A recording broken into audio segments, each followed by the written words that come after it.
You've got yours on. I'm trying to look clever. Okay, we're live. Welcome to the Sugar-Free Show with myself, Karen Thomson, and nutritionist Emily Maguire. And today we are so excited to introduce you to, or you probably already know him, Dr. Gary Fettke, who's an orthopedic surgeon and senior lecturer at the University of Tasmania. Gary has a long-standing keen interest in the preventative aspects of health outcome, and particularly before operating on patients. Gary was also one of the amazing speakers at our low-carb, high-fat experts event in Cape Town, South Africa earlier this year. Welcome to the show, Gary. We are so excited to have you with us. Hi, Karen. Lovely to see you again. Hi, Emily. Hi, Gary. So, Gary, we want to know what got you started on this journey. Oh, that's an enormous question. You know the answer to that. It doesn't come simply. Look, I suppose I started off, I was a fat kid, and I've struggled with my weight for 40 years, and I'm over 40 now, but in the last few years, I started looking into the concept of where sugar fits into the equation. And that probably starts partly with my own journey with cancer, which I had 15 years ago. And in the process of looking at that, I came across some literature, which was sent to me by a friend, about the role of metformin in cancer management. And metformins are often the first-line management in diabetes, particularly in the developing world. And in the most simplistic sense, we know that metformin drops blood glucose down, and particularly at a tissue level. And that seems to have some benefits in cancer. And so I thought, well, why do we in fact bother with actually taking a tablet to reduce blood sugar? Why don't we just take less sugar into the diet? And I know that's incredibly simple, but that's how my journey started. And when I started reading about it, looking at it, I then started to peel back the layers of research. And most people traditionally have this low-fat concept, carbs are good, you know, have your polyunsaturated oils, but I came at it a different way. I started doing the research, putting all the pieces of the jigsaw puzzle together, but I didn't have a preconceived idea. And when it all came out, I realised, you know, what you've seen me summarise is that sugar makes you hungry, refined carbohydrates make you fat, and polyunsaturated oils make you inflamed and sick. So that's the picture I came up with, and then I just realised that in fact I've got a completely different picture to everyone else who's speaking nutrition, and particularly the establishments like the heart foundations and diabetes associations. And then I started going, hang on, have I got this completely wrong, or have they got it completely wrong? So as time's gone on, you know, I've been coming across the other people involved in this whole low carbohydrate movement. I actually think we've got it right. And the traditional pathways we've been travelling for the last 30 or 40 years is actually they've got it wrong. So, but I respect the fact that over time, dietitians, nutritionists, scientists have had this preconceived idea. It's just like having a picture on a jigsaw puzzle. You work to the picture and you put the pieces of the jigsaw puzzle together. But I think they've been hammered in, whereas the jigsaw puzzle's all slotted together. I've just ended up with a different picture. So, I mean, that's a long-winded answer, but started with my research into cancer, and then it's come all the way back to nutrition and the basics. And I think, you know, and with those of us who are practicing this and advising it to others are actually doing really well. Mm-hmm. So, Gary, can you touch slightly upon sort of the simple aspect with regards to sugar? And I know that you kind of focus a little bit more with regards to the fructose aspect as well. So can you take us through briefly kind of the difference between glucose and fructose, and then just the kind of the more impact that fructose has on like the brain and satiety and that kind of aspect? Okay, well, sugar, basic sugar is sucrose, and it's half glucose and half fructose. That's a simple thing. And we know quite a lot about the metabolism of glucose, and that's been well and truly accepted, but we've really only worked out the metabolism of fructose in 2010, and Look Tappy's work there was pretty definitive on that. In the simplest of terms, glucose is utilised only a small amount, about 1 teaspoon, 4 grams in the bloodstream, and the rest is converted to fat under the direct effect of insulin. So when we eat glucose in excess, and I'm not talking about much, it gets turned into fat. A small proportion of that gets turned into fructose. But that's another talk.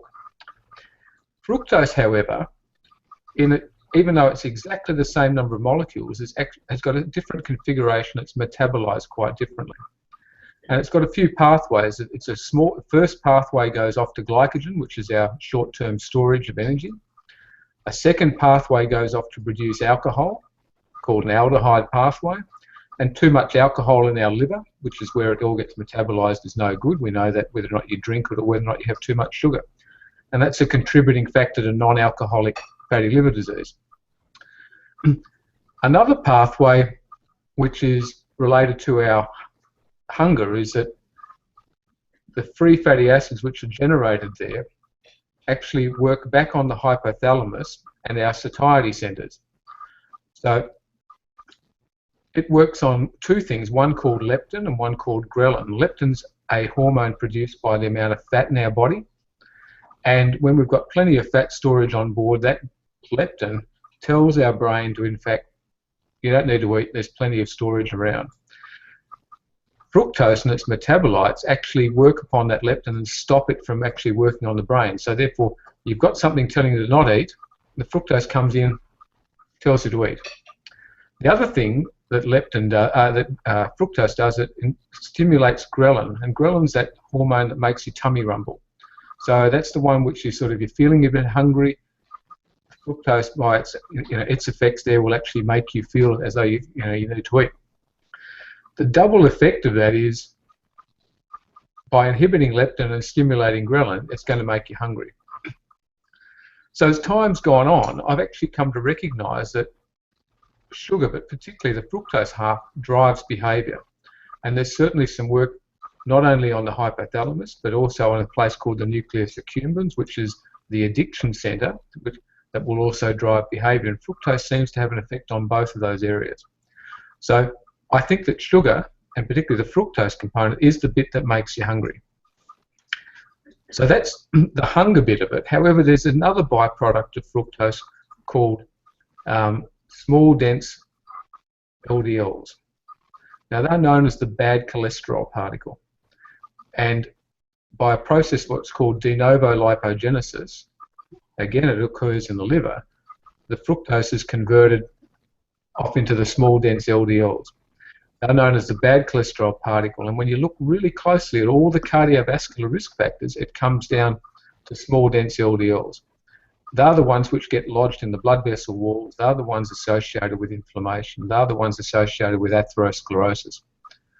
And so therefore fructose, in my mind, creates those LDL particles, and are the ones associated with the whole cardiovascular risk factor.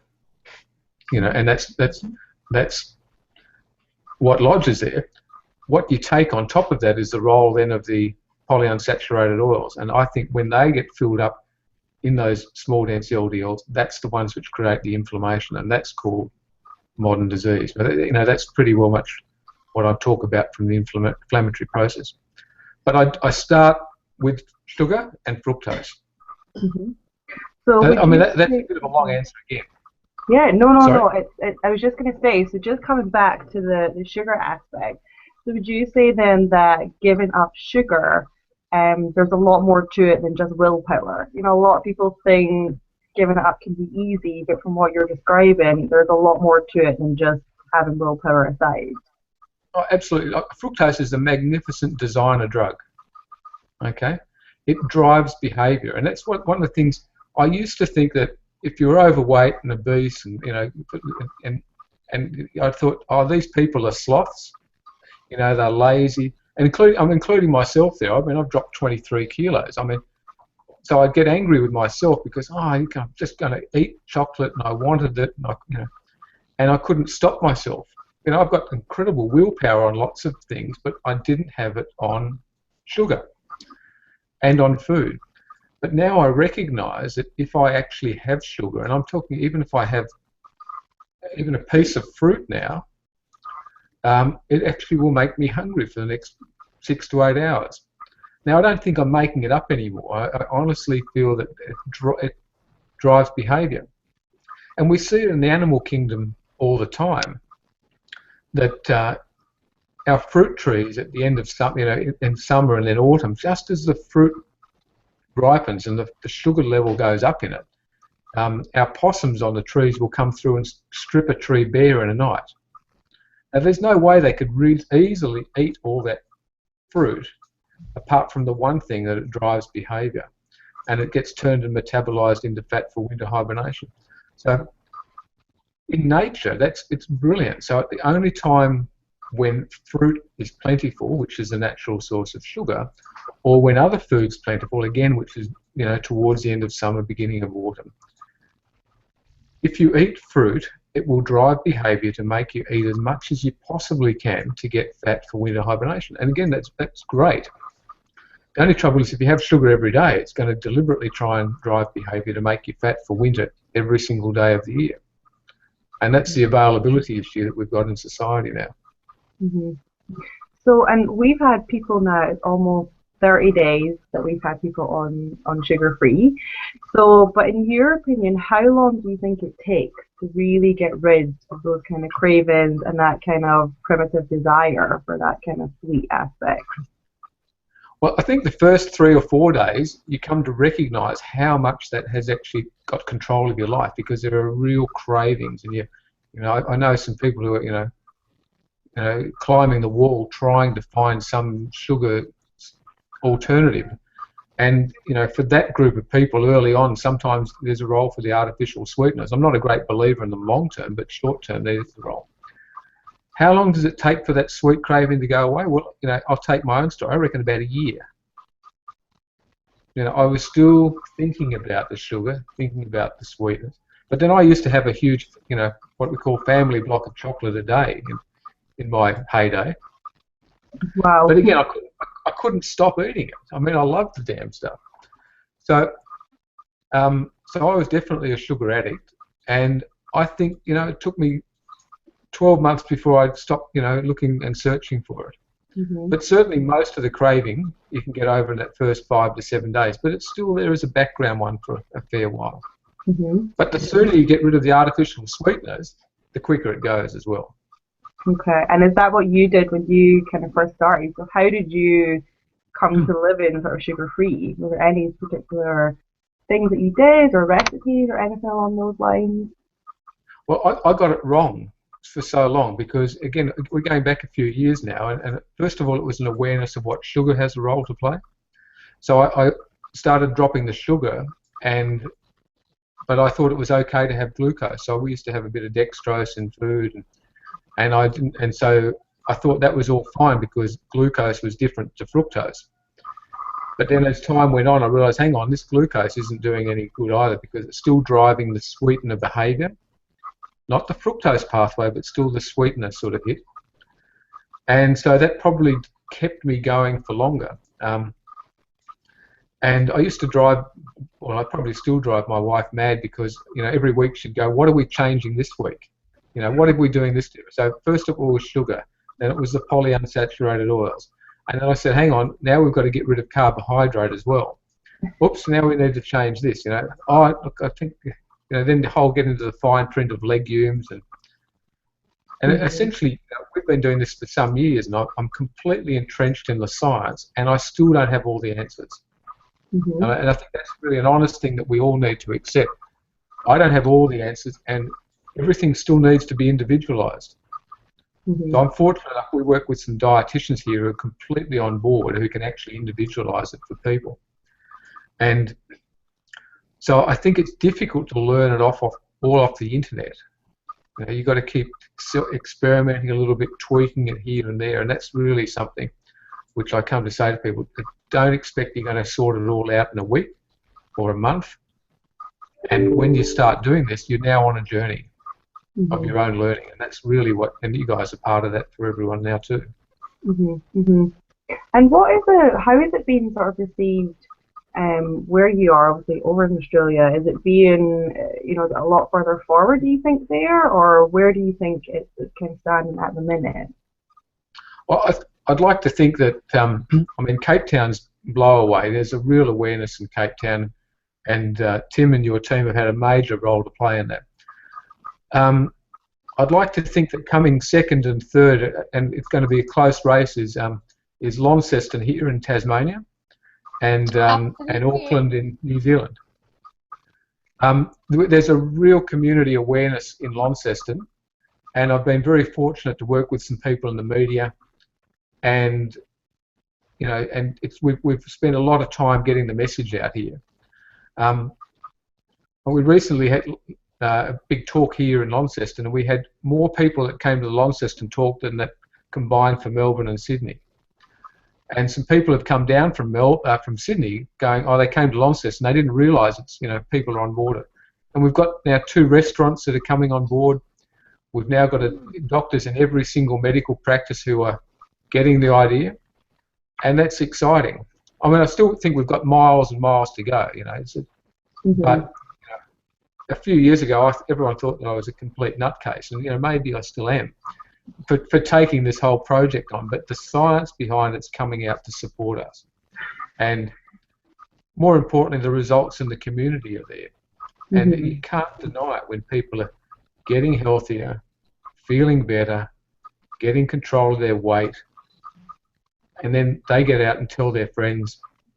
Word of mouth is making this thing run viral. And there was a brand new study just came out from Zero, wasn't there? The 2-year trial looking at the effect on diabetes. Has that been quite sort of well received over there, or? Well, they didn't have any choice. It had to be well received, Emma. They can always find a way to downplay these things. The biggest no-brainer of adopting low carbohydrate management is diabetes. I mean, diabetes is an intolerance of the carbohydrate load you have. So if you've got a kid with a nut allergy, you don't tell them to have peanuts and then have adrenaline. I mean, that's the dumbest thing. So why do we tell people with diabetes, have your carbohydrate and then have more medication and insulin and then get turned into more fat and become more insulin resistant and down and down and down? It's just crazy. So it was great. CSIRO is the peak research body in Australia, and they have just published a trial looking at their results of low carbohydrate, 50 grams per day carbohydrate load in the management of diabetes, and the results are outstanding. They did much better than the standard low-fat diet, better glycemic control, better hemoglobin A1C, better blood cholesterol, triglyceride levels. So we were very fortunate that the CSIRO team actually came to Launceston to actually make their findings public. And that paper has just been put up in the American Journal of Nutrition. Yeah. And with an editorial saying that it was actually a real landmark paper. Here it is. Here's a sustainable study. It's not 3 months. It was done over 2 years. Sustainable management pathway in diabetes. And if it's working in diabetes, we know that it works in others, but essentially that was a really good study. I've actually managed to meet with the team when I was in Australia, so I met with Manny and Grant, and when I was there, they were saying that it was going to start looking to roll out community-wise. Is that something that's kind of taking effect or anything, do you know? Yeah, that's starting up in the next few months. And the logistics of being part of that. So they're looking to expand it into the community in South Australia where they are, and we're looking to be an outreach arm here in Launceston in Tasmania. So because we've got pretty good community acceptance that this is an option, and that's what we keep saying to people. We're not forcing anything about, we're not forcing a diet on anyone. We're not prescribing it. Saying, look, here's an option. Here's a choice for people. And if you didn't know about it before, that's what I see as the dare I say it, the criminal side of it. If you're told, oh, you've got to go low fat, and you're not told that there's this completely other option which we know is more effective, then that's the sad thing. But here in Launceston, we've got community awareness, so we're hoping to be part of that CSIRO expansion into the wider community. That's amazing. And from what I've seen from around, definitely South Africa and Australia. Close second, you're definitely behind there. I think you guys are ahead. Well and true. Yeah, I think Cape Town's running ahead a little bit there. So, So, Gary, I want to know, what are your 3 top tips for people to change their lifestyle, to empower, inspire, and transform themselves? And it doesn't just have to be food related, because I know that you are also into a more holistic approach. I think that the first thing is to start educating yourself. Yeah. You have to understand that, you know, that there's so much information out there. You need to start educating yourself to work out what best fits for you. And I'm a great believer in taking personal responsibility. So take an interest, take personal responsibility, start educating. The next step is eat fresh food, okay? And fresh food, which is local and seasonal, by definition, is low-carb, healthy fat. So I say to people, you've got to think about that, because when it's not a fad diet. Eat fresh food, and if fresh food is there, you can't actually have lots of processed food. So first thing, educate. Second, eat fresh, real food. The third thing is family. Oh. And that's it. And in my family, and if you look at even, you know, the Blue Zones by Dan Buettner described in 2009, you know, it's eating simple food. It's about having a very strong spiritual connection, and spiritual connection for me is family number one. So if you're at peace with your family, that's a really, really good thing to take through life. And again, that's got nothing to do with nutrition for the body, but it's got heaps to do with nutrition for the soul. And I absolutely love that, and I couldn't agree more with you on all of those points. And sadly, it's time for us to finish and end off now, and I think that's a beautiful message to leave everybody with. And if they want to find you and find out more about you, where can we find you? Website's nofructose.com. I'm on Facebook as Gary Fettke No Fructose. That's Fettke for those people who can't spell Fettke. I'm on Twitter at Fructose No. I'm on Instagram at the Gary Science, which someone coined for me at some point in time when I put it all simply. Said, "Oh, that's called at the Gary Science."